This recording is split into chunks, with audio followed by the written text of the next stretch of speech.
তুই ধরা পড়ে গেছিস মুক্তি, আমি তোকে আগেই চিনেছি। এবার ছদ্মবেশী মুক্তির মুখোশ সবার সামনে খুলে দিল ঋতুজা। কম্পাস ধার ভাইকে দেখা যায়। ঋতুজা, কম্পাস, বিহান মোটামুটি বুঝতে পারে এই সব কিছুর পেছনে মোনালিসার হাত আছে।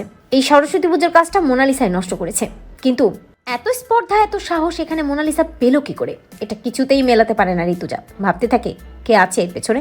মনে হচ্ছে কারো প্রশ্রয় ছাড়া এভাবে মোনালিসা এই কাজগুলো করার সাহস পেত না। তবে কম্পাস জেদ করে সবাইকে বলে দেয় এবার সরস্বতী পুজোর সব কাজ সে নিজে হাতে করবে, কারো সাহায্য তার চায় না। কম্পাস একাই সবটা করতে থাকে। অন্যদিকে আড়ালে দাঁড়িয়ে সবটা দেখে জ্বলে পুড়ে মরতে থাকে ওই মোনালিসা আর মুক্তি। মোনালিসা মুক্তিকে বলে, দেখলে তো মুক্তি আন্টি, সবকিছু ভেস্তে দিয়েও কোনো লাভ হলো না, ওনাকে একাই এবার সবকিছু করবে। মুক্তি মোনালিসাকে বলে, মোনা আরেকটু অপেক্ষা করো, এখনো তো মজা বাকি আছে। ওই কম্পাসকে এমনভাবে নাকানি চুবানি খাওয়াবো না যে বিহান নিজেই কম্পাসকে এই কলেজ থেকে তাড়াবে। ঠিক তখনই ওদিক দিয়ে আসতে থাকে ঋতুজা, এবং ঋতুজার যখনই কম্পাস কি করছে দেখার জন্য ভেতরে ঢুকতে যাই, তখনই ঋতুজার ধাক্কা লাগে মুক্তির সাথে। আর ধাক্কা লেগে মুক্তির হাত থেকে মোবাইল ফোনটা পড়ে যায়। মুক্তি ঋতুজাকে বলে, সরি ম্যাম, সরি। অন্যদিকে ঋতুজাও মুক্তিকে সরি বলে ধাক্কা লেগেছে বলে। তবে এভাবে মিস প্রিয়াঙ্গদা ম্যামের সাথে মোনালিসা এখানে দাঁড়িয়ে আছে, বেশ বিষয়টা খটকা লাগে ঋতুজার কাছে। ভাবতে থাকে যে এরা দুজন এখানে কি করছে।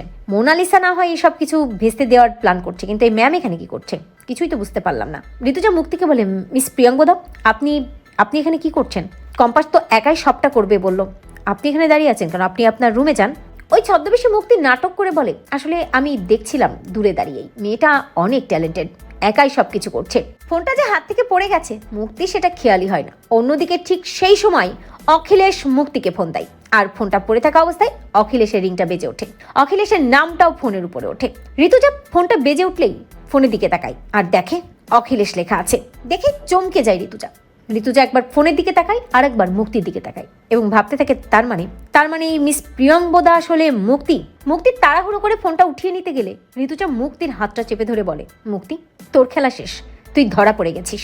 তো বন্ধুরা, তোমরা এটা চাও তো এভাবেই যেন ছদ্মবেশী মুক্তিকে ধরে ফেলে ঋতুজা? কমেন্ট করে জানাতে ভুলো না।